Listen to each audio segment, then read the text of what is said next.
Hey, what is going on everybody, and welcome to Fantasia. For today, we're going to be jumping into another session of Epic 7 out today. Got another tier list for you guys.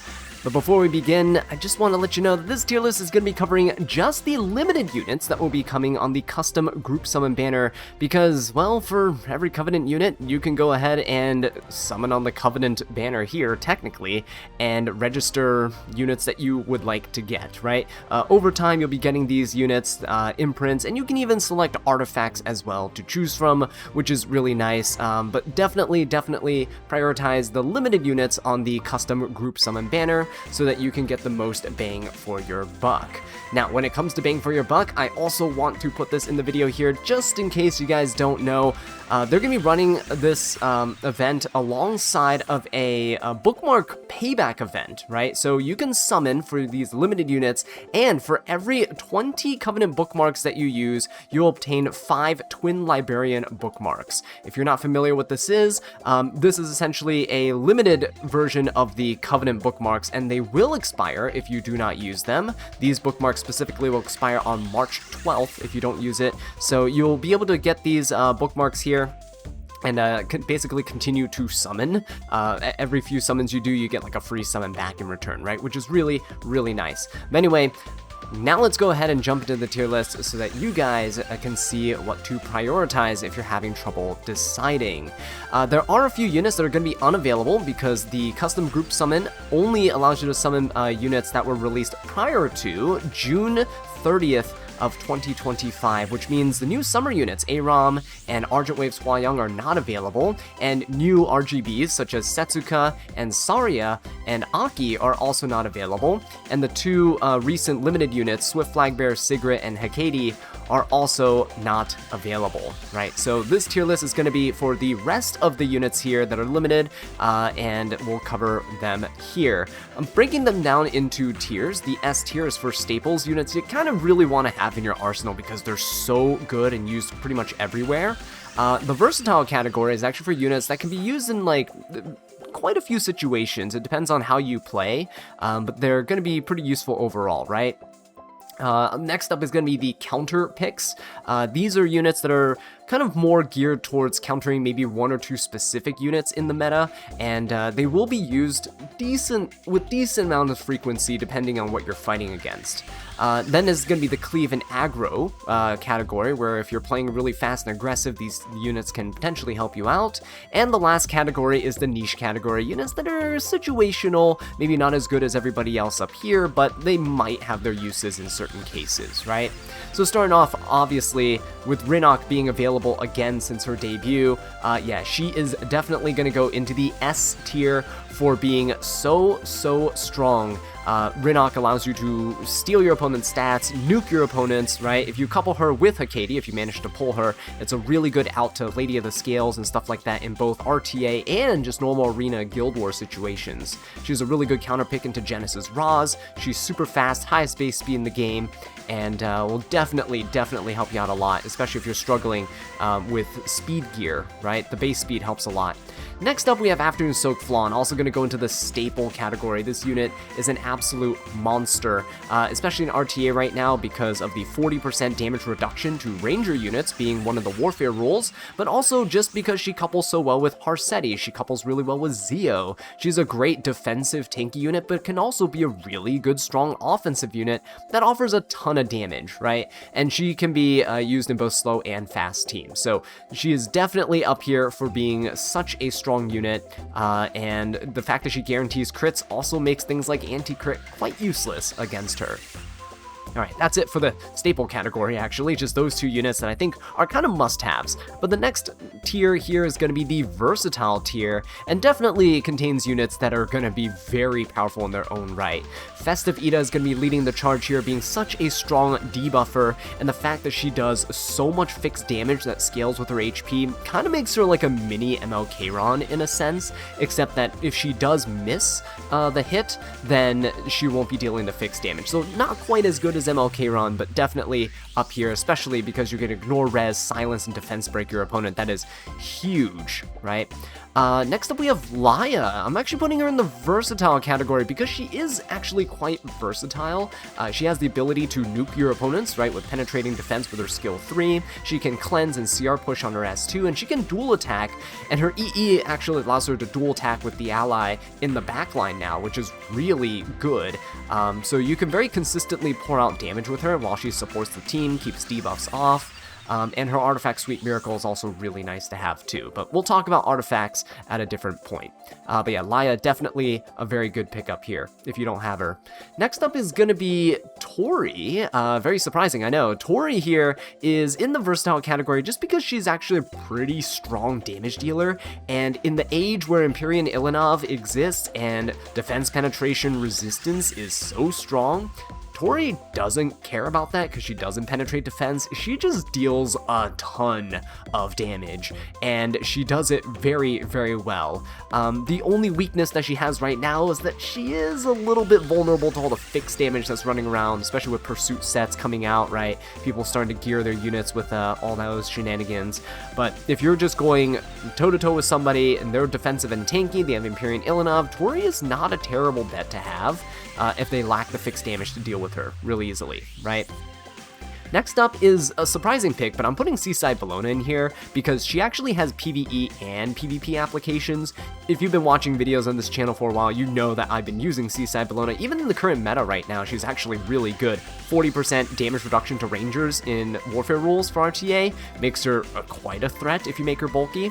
And Rengar's Special Drink, her artifact, is essentially like a 3F, but for attack scaling rangers, right? So makes Bellona pretty formidable. Fixed damage is pretty good right now. But yeah, Seaside Bellona also really strong in PvE content, so if you're trying to clear Wyvern, if you're trying to clear other PvE content, if you're a newer player, she's not a terrible option. Definitely not a super high priority, but she is quite versatile, right? And definitely one to consider if you're not really interested in other units and you somehow don't have her, right? If you're a newer player. And that's about it for the versatile category. The next up, we have counterpicks. Now, keep in mind, these categories aren't necessarily saying anyone that's ranked higher is better than the ones that are ranked lower. They're all very situational, right? But for the counterpicks, we're starting off with Frida. One of the units that's been popping up in the meta quite a bit lately is Bellion, because so many units want to use soul burns, right? We have not only just Frieren, for example, that is basically invincible when she has souls on the team, but you also have units that want to soul burn a ton and gain benefits from soul burning, like Shepherd the Dark DN, right? New Moon Luna, all these mages out there. If your opponent picks Bellion and tries to lock you out of souls, Frida allows you to get a free soul burn for the unit in the front line of your team. So she is a great counterpick to Bellion and a way for you to bypass that restriction, right? That floodgate power that Bellion has. So she's pretty good. Also CR pushing, cleansing, barrier, all that good stuff, right? All built into her kit. Attack buffs too. Helps you play a little bit more aggressively into your tanky opponents.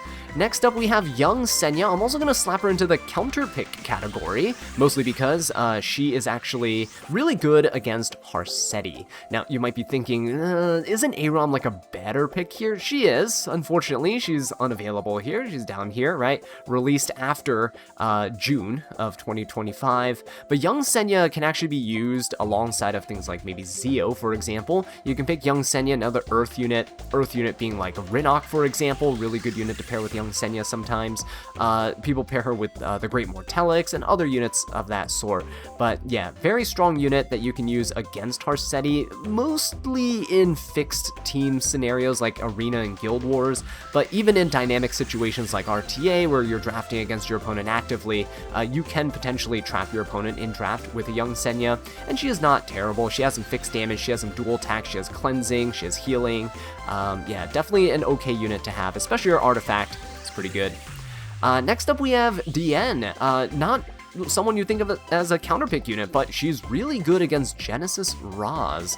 If you didn't know, Genesis Raz's skill 2, to take an extra turn, he has to crit the opponent, and Diane gives your team anti-crit. Not only that, Genesis Raz's skill 3 defense penetrates your team, and pretty much can cleave everybody, and Diane provides defense penetration resistance for everyone. It's a buff, by the way, so her defense penetration resistance can stack with Empyrean Ilinov's passive, basically making your team invincible to any defense penetration skill, so she's actually not a terrible pick here. The only thing is that, you know, you do have to be mindful that she doesn't have healing in her kit. She mostly gets healing from artifacts and stuff, but she does have the ability to cleanse, she attack buffs, right, and she CR pushes and gives barriers to your team as well. So overall, not too bad.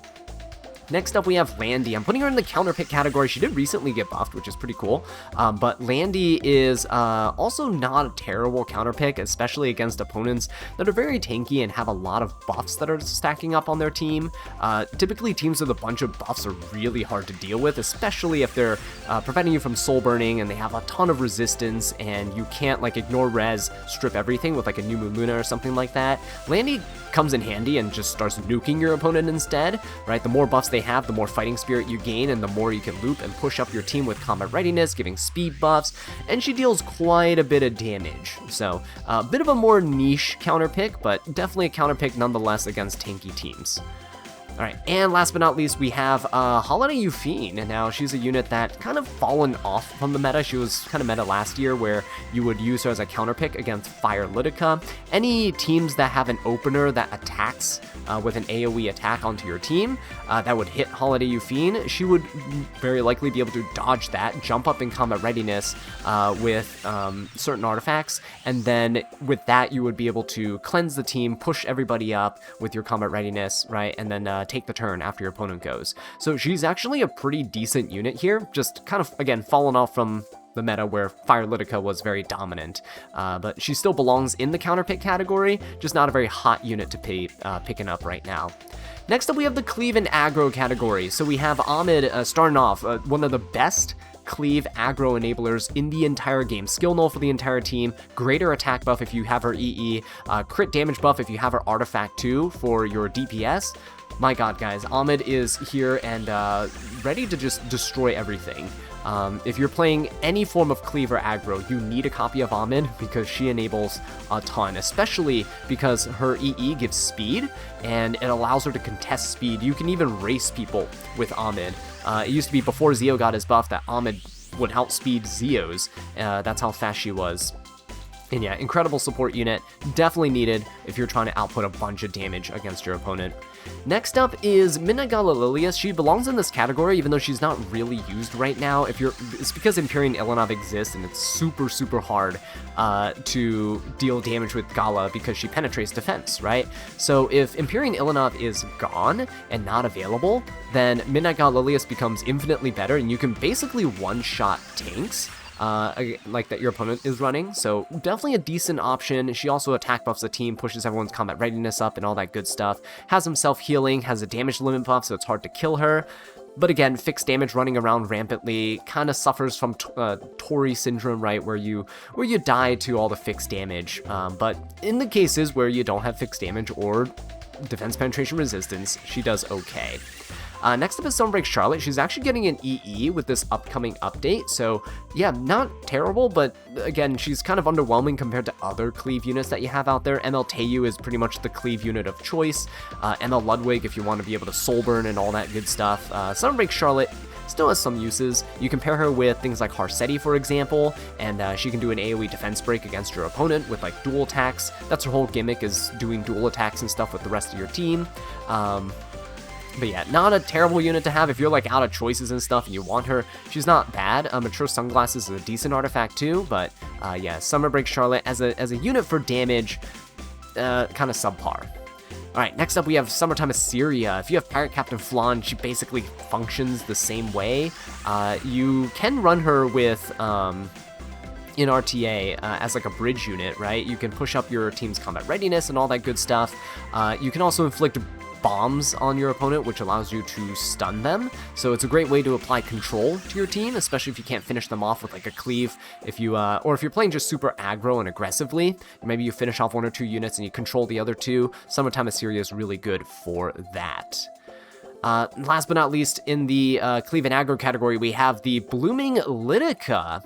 Also going to be available here, but again, she is not very used as much anymore because, again, her skill 3 penetrates defense, Empyrean Ilanov exists, kind of hurts, right? She does deal more damage with the difference in speed against your opponent, so against slower opponents, you're going to be dealing more damage with her. She has a skill nullifier for the entire team, and she can stun the opponents as well with her skill 1, buying you some time until she gets her skill 3 back up again, but yeah, relatively speaking, there are other units that might perform the job a little bit better than her, just because they don't need to penetrate defense, like MLTU, for example. So, yeah, she's also kind of subpar in this Cleave aggro situation here.